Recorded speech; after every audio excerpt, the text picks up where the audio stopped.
Friends, નમસ્તે and welcome back to my channel. કેમ છો બધા? મજામાં જશો? હું પણ મજામાં જ છું ને. સવારનો ટાઈમ છે. ઓલમોસ્ટ કામ બધું કમ્પ્લીટ કરી લીધું છે. વાગ્યા છે 10:30. 5 મિનિટની વાર છે. હવે મારે ખાલી પોતા મારવાના છે અને અડધી રસોઈ છે ને એ પણ કમ્પ્લીટ કરી લીધી છે. કેમ કે આજથી છે ને થોડોક રૂટીનમાં ચેન્જ કરવો છે. તમે જોઈ શકો છો એકદમ આમ ગોલું પોલું થતી જાઉં છું. એટલે મેં ચાલો થોડુંક છે ને હવે રૂટીનમાં ચેન્જ કરી. અને આ જોયું ને એટલે આજકાલ મને છે ને આ EVI વાળું બહુ જ બધું પસંદ આવે છે. જો આ બ્રેસલેટ પણ એવું છે, એક આ વીંટી છે, બીજી એક ચાંદીની વીંટી છે. તો આજકાલ બહુ મને પસંદ આવે છે અને હું જ્યાં જોઉં ને ત્યાં મને એવું દેખાઈ જ જાય છે, ખબર નહીં. અને હમણાં પાછું મને એક બ્રેસલેટ ગમી ગયું છે ને તો હું એ ઓર્ડર દઈ આવી છું. પણ હવે ક્યારે બનશે કે શું જવાબ આપશે પેલો એમ કે હું કઈ આવી છું. પણ એ કે હું અમે જો પૂછા કરી જોઈ તો તમે લોકો જો વ્લોગ જોતા હો ને સંભાવના સેટ, તો હું સંભાવનાના વ્લોગ જોઉં છું. એ એક મસ્ત બ્રેસલેટ પહેરે છે EVI વાળું, તો મને એવું ગમી ગયું છે. મેં ચાંદીનું એવું કરાવું પણ જોઉં હવે.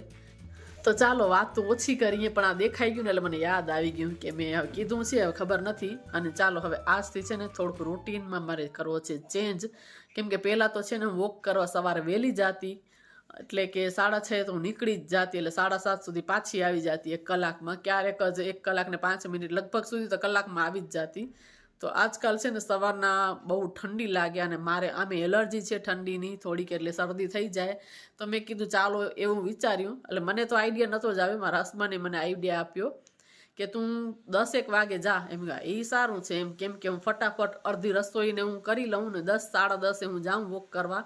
તો કલાકમાં આવી જાઉં તો થોડું ઘણું કામ રહી જાય તો એ તો આવીને પણ થઈ શકે. કેમ કે હેલ્થ રૂટીન પહેલાં, જો હેલ્થ સારી હશે તો બધું જ કરી શકશું. જો હેલ્થ સારી નહીં હોય તો કાંઈ જ નહીં થાય. એટલે મેં ચાલો એ મને ગમ્યું કે 10-10:30 એટલી બધી ઠંડી ન લાગે, થોડો આમ તડકો આવી જાય તો વાંધો ના આવે.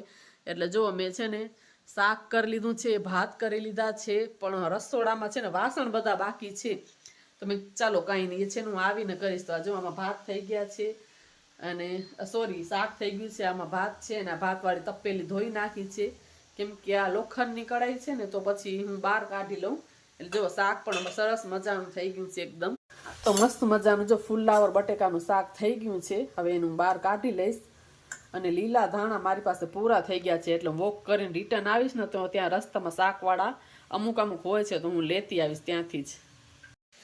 તો ચાલો શાક કાઢી લઉં પછી વોકિંગ કરી આવું. કેમ કે આ જોવો તો આજકાલ મને ખુદને પોતાને વિડીયોમાં દેખાય છે કે બહુ શરીર વધે છે. ને મારું જો એક વખત શરીર વધવાનું સ્ટાર્ટ થાય ને તો પછી એને કંટ્રોલ લેવું બહુ મુશ્કેલ છે. માંડ મેં બધું યોગા ને કસરત ને બધું વોકિંગ ને કરીને ઉતાર્યું છે. વધી ગયું છે હાલ આજકાલ મારું 60 કિલો કે 61 કિલો કંઈક વજન થઈ ગયો છે. એટલે આપણે કાંઈ નહીં તો 56-57 કિલા મારે લઈ આવવું છે. હવે જોઈએ કેટલા દિવસમાં ઘટે છે. તો આજથી મેં સ્ટાર્ટ કરી જ નાખી શ્રી ગણેશ. એટલે કેમ કે એક ધારું તો નહીં જ ઉતરે મને ખ્યાલ છે. કેમ કે મેં પહેલાં પણ શરીર મારું ઉતાર્યું છે. મારો વજન હતો 70 kg અને હું એમાંથી 53 kg લઈ આવી હતી. એટલો મેં ઘરે બેઠા જ ના તો મેં જીમ કર્યું હતું, ના તો મેં કોઈ ક્લાસ કર્યા હતા. બસ યુટ્યુબમાં જ વિડીયોઝ જોઈને ઘરે જ યોગા, એક્સરસાઇઝ, ડાયટના વિડીયો જોઈને મેં ઘરે જ વજન ઉતાર્યું હતું. 70-71 કિલો વજનમાંથી હું 53 કિલો વજન લઈ આવી હતી ખુદ પોતે જ મારી રીતે જ. યોગા તો મેં હવે સ્ટાર્ટ કર્યા છે. જ્યારે હું વજન ઉતારતી મારા યોગા પણ નહોતા. બસ ટીવીમાં હું મોબાઈલથી મારું કનેક્ટ કરી લઉં અને કસરત ને વીકમાં 2 વાર ઝુંબા કરતી, તો એ બધું ટીવીમાં ચાલુ કરીને પછી હું કરતી. તો વર્ષની અંદર મારું વજન ઉતરી ગયું હતું એમ. 1 વર્ષ પૂરું લાગ્યું હતું વજન ઉતારતા. એટલે મેં ગાયમાં નહોતું ઉતાર્યું એમ કે એકદમ ભૂખ્યા રહીને ને પછી એવી રીતના નહોતું ઉતાર્યું. ધીમે ધીમે બધું ઓછું કર્યું હતું ખાવા પીવાનું. કે 4 રોટલી ખાતા હોય તો 3 ખાવાની, પછી 3માંથી 2. હવે અત્યારે હાલ ઘડી તમારે એવું જ છે કે બપોરે 2 રોટલી ને શાક વધારે લેવાનું. એટલે ઘઉંથી જ ફેટ વધે છે. પણ આજકાલ શું મારું સવારનું વોકિંગ ને બધું જ બંધ છે ને થોડુંક હાલ ઘડી નાસ્તા પણ મારા વધી ગયા છે. એટલે વધી ગયું છે. ચાલો વાત ઓછી કરીને ફટાફટ વોક કરવા જાઉં. એટલી બધી ઠંડી તો નથી લાગતી, પણ તે છતાં છે ને દુપટ્ટો ને પાતળું છે ને સ્વેટર લઈ લો. આજ થોડોક છે ને તડકો ઓછો છે, પણ મેં કીધું આપણે આજ હાર નથી માનવી. કાલથી જ મેં વિચાર્યું અને આજે થોડુંક આમ જેમ કહેવાય ને કે સરખો તડકો નથી, માવઠા જેવું એવું છે. પણ આજે આપણે તો જાવું જ છે. ભલે દુપટ્ટો આ મોઢી લઈશ ને પાતળું સ્વેટર પહેરી લઉં, પણ આજ હવે આપણે જો એક વખત આળસ કરીએ ને તો પછી નીકળાતું જ નથી. એટલે આજથી મેં શરૂઆત કરવી જ છે. જ્યારે બહુ ઠંડી હશે ત્યારે જોઈ જશે. તો ચશ્મા પણ પહેરી લીધા છે, કેમ કે મારા ટીપા હજી ચાલુ છે. હું નથી ઈચ્છતી કે વળી આંખો દુખે, એટલે આ ચશ્મા છે ને એ મારા નંબરના નથી, એમને એમ ગ્લાસના જ છે, કે આંખમાં પવન ન લાગે, કાંઈ ધૂળ ન જાય. ચલો વાતું જોગી બહુ થઈ જાય આજ.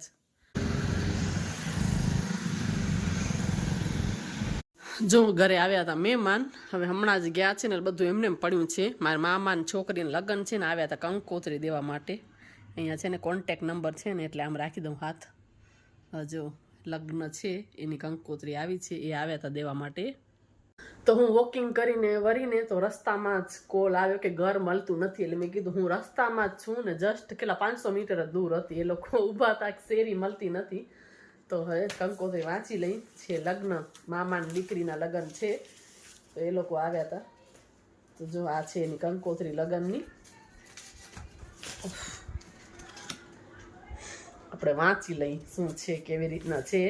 એટલે જો આ બધું મેં તો ઘણો આગ્રહ કર્યો કે જમીને જાઓ, પણ એ કે હજી બધી જગ્યાએ કંકોત્રી દેવા જવાની છે, એટલે ખાલી ચા નાસ્તો કર્યો. ચાલો કંકોત્રી વાંચી લઈએ આપણે. મીઠો ટંકો, આ છે મામાની દીકરી, બધાથી નાની દેવાંગી.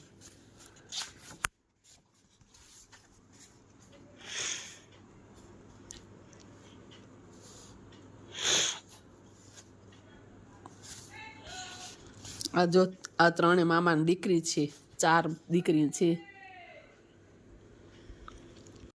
તો જો આવી ગઈ છું બહાર માર્કેટ. થોડું ઘણું કામ કમ્પ્લીટ કરવાનું હતું, પતાવવાનું હતું. અને તમે જોઈ શકો છો રંગત ઉત્તરાયણની માર્કેટમાં તો સરસ મજાની કલરફુલ બધી પતંગો ને એવું બધો જ માહોલ હતો.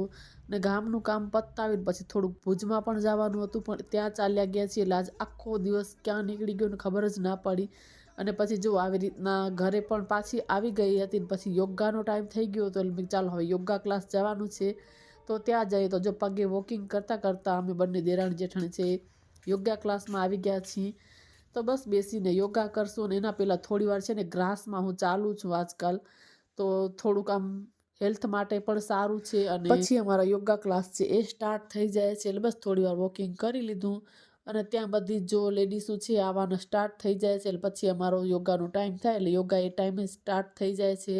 એટલે જે અમારો ટાઈમ નક્કી કરેલો છે ને એટલા વાગે થઈ જ જાય, ચાહે કોઈ આવે કે ના આવે. એટલે ટાઈમ ટુ ટાઈમ અમારા યોગા સ્ટાર્ટ થઈ જ જાય છે. અહીંયા જો યોગા છે એ પણ સ્ટાર્ટ થઈ ગયા છે. તો થોડી ઘણી જે મેં ક્લિપ છે ને એ લીધી છે, બાકી તો અમારા એક આખા કલાક ચાલે છે, એટલે બહુ બધું પોસિબલ નથી દેખાડવું. બસ થોડી ઘણી જો ક્લિપ છે ને એ લીધી છે. આવી રીતના અલગ અલગ થોડી ઘણી કસરત કરીએ ને થોડાક યોગા કરીને બધું મિક્સમાં કરીએ છીએ. તો મેં ચાલો થોડુંક આજ તમે લોકોને દેખાડું. અને જો આવી રીતના વાતો પણ અમારી ક્યારેક લાસ્ટના યોગા હોય ને ત્યારે ખાસી મજાક, પણ ક્યારેક ક્યારેક બહુ. અને લાસ્ટમાં આ વાળી કસરત છે ને એ કરી છે, આનાથી પેટ બહુ જ ફાયદો થાય છે ઘટવામાં. તો આજનો વિડીયો આટલો જ. વિડીયો સારો લાગ્યો તો ચેનલને લાઇક, શેર અને સબસ્ક્રાઈબ કરજો. ફરી પાછા મળી